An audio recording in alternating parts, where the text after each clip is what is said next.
आणि यानंतर वळूयात पुढच्या बातमीकडे। सिद्धिविनायक विश्वस्त मंडळाबाबत सरकारने एक मोठा निर्णय घेतलाय। सिद्धिविनायक विश्वस्तांचा कार्यकाळ वाढवण्यात आलाय आणि आता समितीचा कार्यकाळ हा 3 वर्षांच्या ऐवजी 5 वर्षांचा करण्याचा निर्णय फडणवीस सरकारने घेतलाय।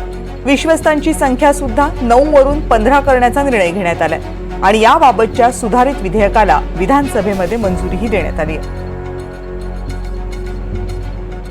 आज सिद्धिविनायक मंदिरासंदर्भातलं एक विधेयक आज सभागृहात चर्चेसाठी आलेलं, जे पारितही झालं।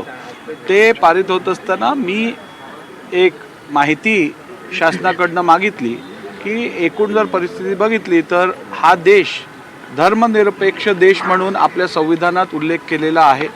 असं असताना केवळ एकाच समाजाचे किंवा एकाच धर्माचे धर्मस्थळ हे सरकारी नियंत्रणाखाली आणले जात आहेत। या संदर्भात कुठेतरी समाजात, धर्मामध्ये किंवा लोकांमध्ये एक असा विचार येतोय की एकाच धर्माची धर्मस्थान का सरकारी नियंत्रणाखाली आहेत, इतर पण धर्मस्थळ जी असतील त्यांच्यावरती सरकारी नियंत्रण का नाही।